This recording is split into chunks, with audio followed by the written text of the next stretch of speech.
Alright guys, welcome back to another video. Alright, today's conversation is very important. In my opinion, it's one of the most important conversations that we're ever going to have on this page. This conversation is about things you need to consider if you want to be a great woman for the future. When I think about a great woman for the future, I think about a woman who is fulfilling all of her natural responsibilities to society. Women are very, very powerful beings, guys. Women are very powerful, okay?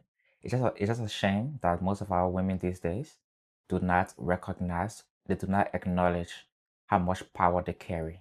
All right, ladies, you literally have the power to break down society or to build society. And the first step in this conversation is to embrace that power and recognize it for what it is. When you think about a woman, right, what comes to mind? Which words come to your mind? Okay, I think about a mother, a nurturer, a counselor. Okay, being a mother doesn't just mean bearing life, like and having children or bringing more humans into the world. It means that, but it also means birthing new ideas. Being a nurturer, you develop, you transform, and you multiply things. It's not just human life, as I said before. You develop people and things, you transform, and you multiply. Okay, being a counselor, right, you make sense of things that are vague, right? So all of these things are your powers. You have those powers. You have the ability to do those things. And many women need to acknowledge that and learn how to operate in that femininity. To do that, you first of all have to break away from certain standards. And you have to get your priorities straight. One of the only ways to think about your priorities is to think about death, obviously, right? So let's assume that you are going to die at 60 years old, okay? You're going to be on your deathbed at 60 years old. What are things that you're going to be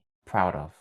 What are things that you're going to be happy that you did, that you accomplished? Is it going to be your career? Is it going to be the places you visited? Is it going to be the children you raised? Is it going to be the family that you raised? What is it that you're going to be grateful for when you're on your deathbed? These days, we have so many people chasing career, right? Because that's what everyone's doing. My friends are going to college. I want to go to college. This is not to say that college is not good, but why do you want to go to college? How is that going to play into your bigger, like your future? How is that going to make an impact at large? We'll talk about the standards and breaking away from those standards, right? So college is a good thing if it aligns with what you want. You're a unique person. Every other person is unique, right? So just because other people are doing certain thing does not mean that thing is also good for you. There are so many women today who also want to compete with men. Oh, if a man can make this amount of money, I want to be able to make this amount of money. If a man can get this job, I want to get this job. If a man can study this, oh, let me tell you something about men, right? Most men do not want to work. Most men do not want to have to go to school to get a degree and to work forever to make money. The only reason why most men do it is because they want to be able to provide, because they have to do it, not because they want to do it. So if you're a woman and you're doing it because you think the man wants to do it, so you want to do it too, you are completely in the wrong. You should do it, but you have to have a different reason why you're doing it. All these things like having a job, getting a degree, all of these things are not achievements. These are things that can aid you in achieving, the important things. But getting a job is not an achievement. Like you are laboring for somebody, you're laboring, even if you're laboring for yourself, but you are laboring. It's not an achievement. Your priorities have to be strict. So in order to drive this point home, I actually did a quick search, right? There's this book, it's called The Top 5 Regrets of the Dying. Okay, this lady interviewed a bunch of dying women, okay, women on the deathbeds, and here are the regrets that they had. The first one is, I wish I had had the courage to live life true to myself, not the life others expected of me. I wish I hadn't worked so hard. You see this? I wish I hadn't worked so hard. This next one says, I wish I had the courage to express my feelings. I wish I had stayed in touch with my friends. I wish I had let myself be happier. Okay. Do you think working and earning a lot of money, maybe earning more than the men around you, all of those things, do you think that's really going to fulfill you? Do you think so as a woman? Like when you think about your daily life, right, what makes you excited? Seeing children, being with your friends, or working for 8 hours a day? Most likely being with your friends and having children, right? Being in a happy environment, being in a happy place. Those are things that you're going to be excited about on your deathbed. Again, this is not to say that working and getting your degrees and stuff like that is not important.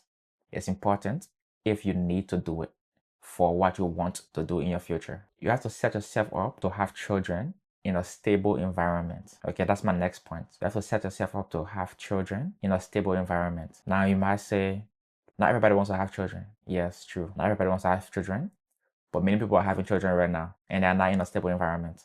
Okay. So for the ones who want to have children, you have to set yourself up to have children in a in a stable environment.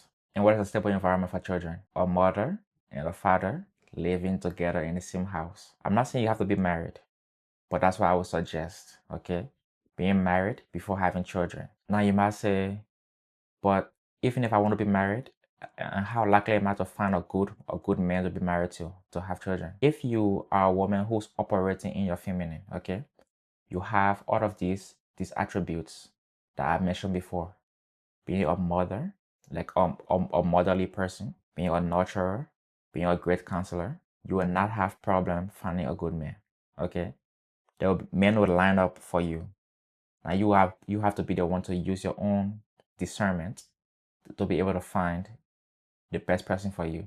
Okay, if you actually operate in a feminine manner, you're not gonna struggle finding a man. Okay, and you have to do it early enough because men also have criterias for you to meet. As a woman, it's sad, but the earlier you do it, the better. And you also have to be realistic about finding.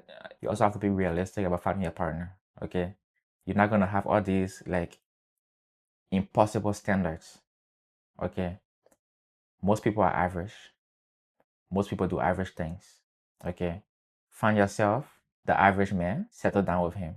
Okay, you can get better, but everybody cannot get above average because most people are average. Find yourself the best person you can get and settle down with them as soon as possible as a woman. And when you get that man, now you're gonna help him build that life that you guys want. Okay, the life that both of you agree to build. You're gonna help him build it. As I said before, you're also a nurturer. Okay, so as a nurturer, you're going to expand things, right? You're going to multiply, you're going to develop things, right? If the man goes to work and makes $5, he makes $10, you have the power to expand that money. Okay, you have the power to give him more ideas to say, oh, we have this, we can do this with it, we can do that. Whenever people say, what do you bring to the table as a woman, they always use it in a wrong manner.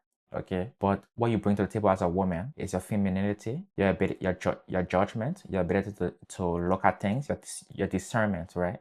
To judge things. You bring that to the table. Okay, your ability to expand things and multiply things, to nurture things. You bring that to the table. Even that man is gonna need a nurturing person behind him. Your children gonna need a nurturing mother. As a good woman, you are a nurturer also. And then lastly, you are always going to be thinking about new ideas. You're also going to be thinking about new things, new ways you can build your husband and help your children, develop in a good environment. You're always going to be thinking about new things. Okay. I wrote in my notes, I said, God gave women the ability to get what they want through words. Okay. And that's true. Most of the greatest men in the world, if they were brought down by women. But you also have the power to build that man up instead of bringing him down. You have that power also. I say use that power to benefit your family. But anyway, that's all for today. If you don't agree, please don't fight me. This is just my opinion for now.